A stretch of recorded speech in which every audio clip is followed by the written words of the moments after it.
Okay, there we go.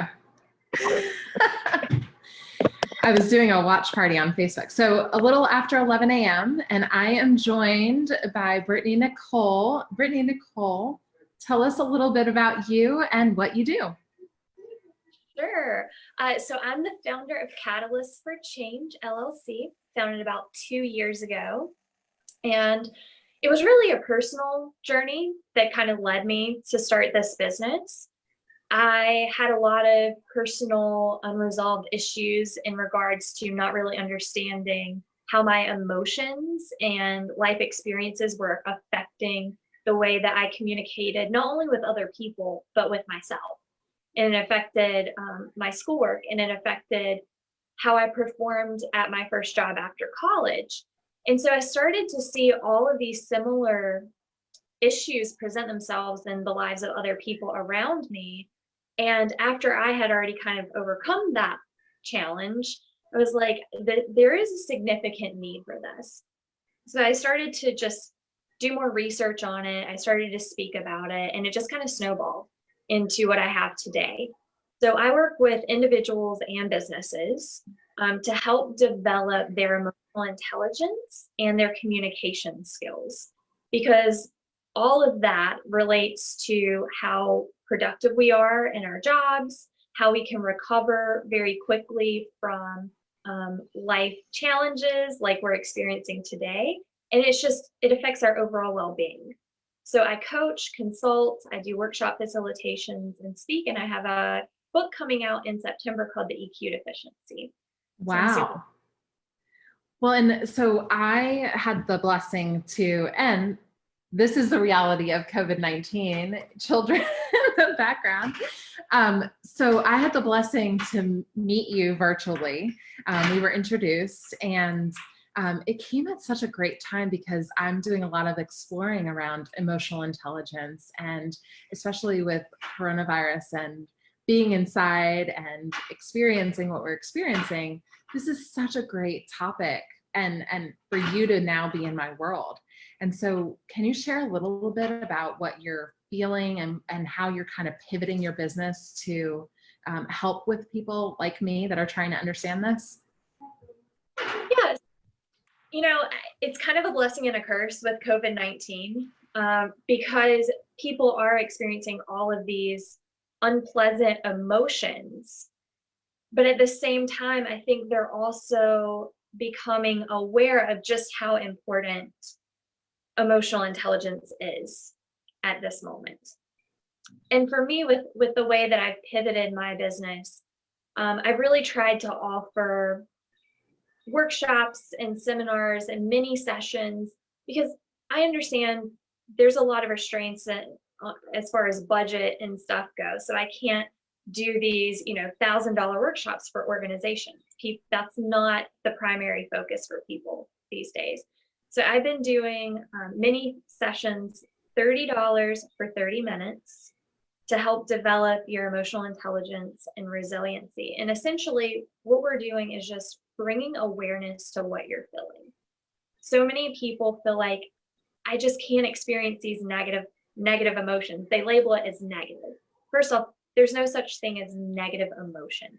Now, those unpleasant emotions can become toxic if they're not dealt with. They do have a toxic effect on our body and the nervous system because they produce that hormone cortisol, right? So what I'm teaching people is how to be resilient in times like this, how to become aware of that emotion and effectively address that emotion, and ask yourself those questions like, is this something that I can control? Because how many times do we focus on the things that we can't control and leave the things that we do have control over on the back burner? So we're just kind of spinning our wheels with things like that. So I just teach people the process of EQ, or emotional intelligence, which is awareness first, how to regulate, and obviously social awareness is a component of that, and empathy. But although we're social distancing, we can still have that social awareness and be mindful of the people around us and what they're going through, and be empathetic to that. Yeah. I'm seeing so many people through social media and, LinkedIn, and people forget how to interact with people on a social basis. And perhaps their self-awareness is lacking because there's so many other uncontrollable distractions in their world. And so, you know, that self-awareness and social skills, to be able to hone in on that is so important right now. Any thoughts? Theory, right? I don't think, and this is just my opinion, I don't think people necessarily have forgotten as much as we never really knew to begin with. Interesting. I think that we were taught how to behave, but it was a very surface level. Like, if this, then we do that. If this, then we do that. So we were taught what is appropriate, what is polite, what we should do, but we don't always have that genuine connection to why we should do that. And whenever we're in states of chaos like we are now, we go into self-preservation mode. And it's like, this is about me. I need to make sure that I'm taken care of, my family's taken care of. Our needs come before anyone else's. And because we lack those core areas of compassion and understanding, and I'm not saying that people are not good people, right? We've just never been taught how to tie that compassion and genuine understanding into our day-to-day lives. It's been very surface level. So I don't really think we forgot. I don't think we ever knew how to truly have that. And some people just naturally are more compassionate than others. And it's something that we can learn, but we have to first be compassionate for ourselves. And I think with all the distractions that we have in our day-to-day life, it's really hard to just really focus on who we are and have compassion for ourselves, because I feel like we beat up on ourselves all the time. So then how do you give that if you don't have, right? Great So point. I would say that when you're trying to communicate and have those social skills during COVID-19, you first have to go back to yourself. It's like the whole oxygen mask on the plane, and say, am I taking care of myself? And then once you've answered that and started to take care of that, then you can expand and say, how can I project that compassion to other people? And I think everything else will come naturally after that. When you truly care about someone, you don't think about what do I need to do to show them I care. It's just natural, right? Well, and you shared the word resilience, and I love that word, especially for right now. What does resilience mean, and what does that look like for the future? Yeah, resilience is all about bouncing back quickly from a negative state. So right now we're under a lot of stress and anxiety, and some people stay in that state and it just drains their energy. And in order to get out of that, we have to have energy. So it's kind of a paradox there. How do we get out of that if we need energy and it's draining our energy, right? So resilience is all about being aware of what state we're in and how can I get out of that quickly. So there's different elements of or different domains of resilience in our life. So our physical state, right? Are we healthy? Are we physically healthy? Because that can drain our energy if we're ill or if we're out of shape or we don't have a good diet. Also, spirituality, you know, where we're connected, and that doesn't have to be religion. You know, it's all about your inner being and whatever it is for you, right? Your spirituality, making sure that that's taken care of. Your family and your emotional state. So, and the family could be relationships. So beyond that, it's the relationship component. And then your emotional state. So you have all of these different domains, and they can be energy draining or they can be energy renewing. So with resilience, you take an inventory of all of these domains and say, okay, where am I kind of lacking? Where am I getting my energy drained right now at the moment? And for most of us, domains that are being depleted, but it affects everything else in our life. So once you've identified that, then say, it must be a nice day outside. Yeah, Ready. clearly, clearly. Sorry. No. I think it's funny. But when we have like our energy being drained from, like, let's say our emotional level, then we got to find things to renew that. And I always say, go back to compassion, love, and understanding.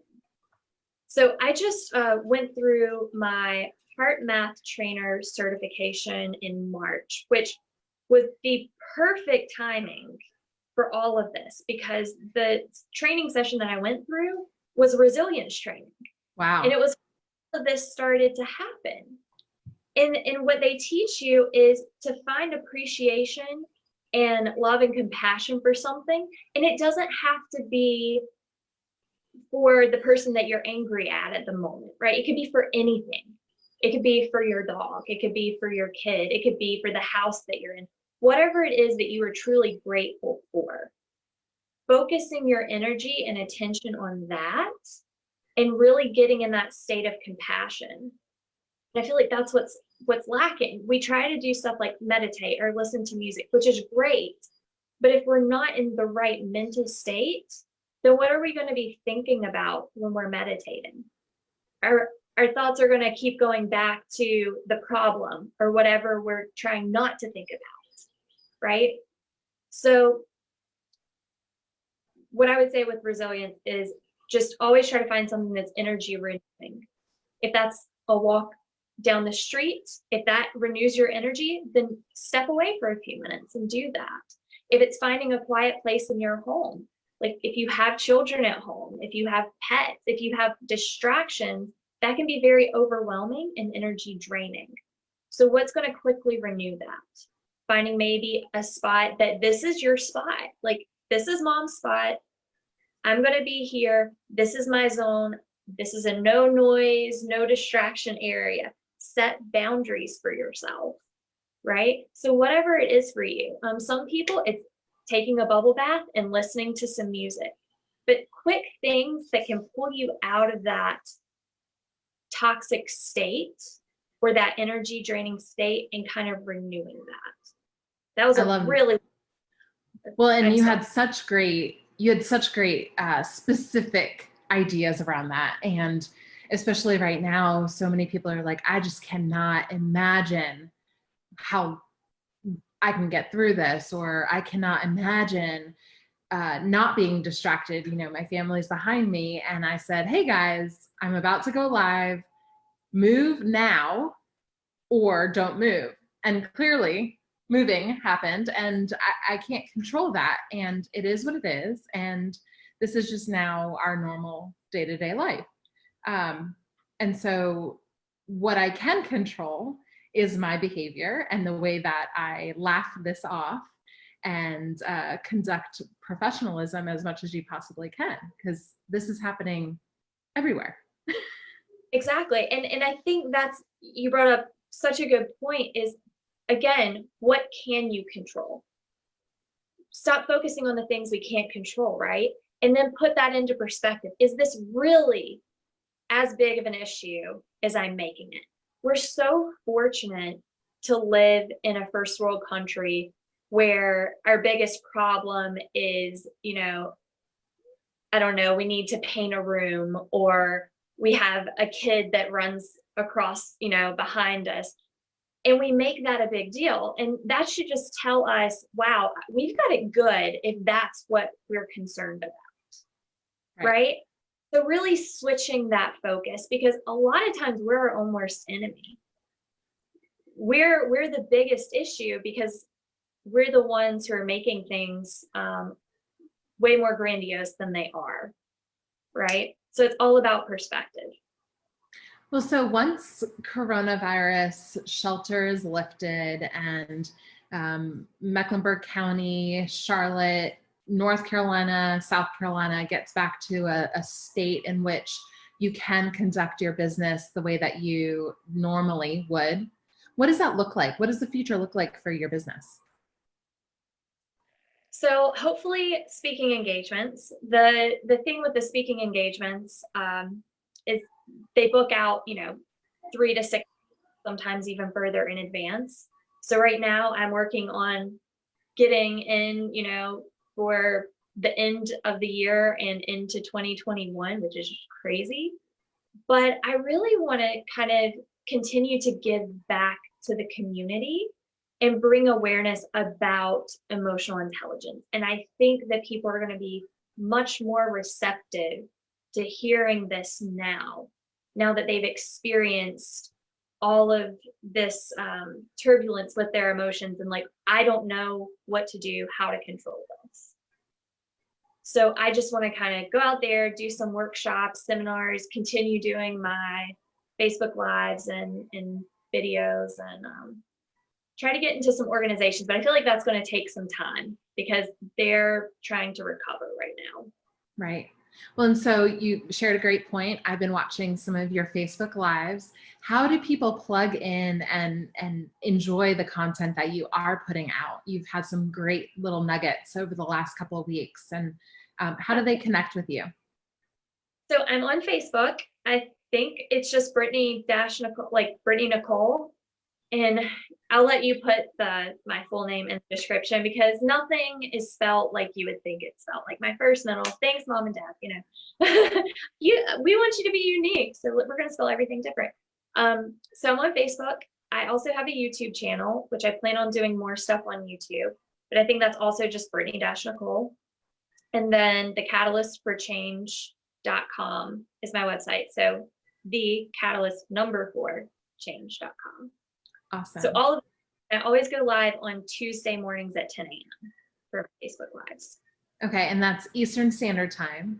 We do have some folks that watch on a national basis now. So 10 a.m. on Tuesdays, which makes sense because today is Tuesday and I was watching you live earlier. Yep.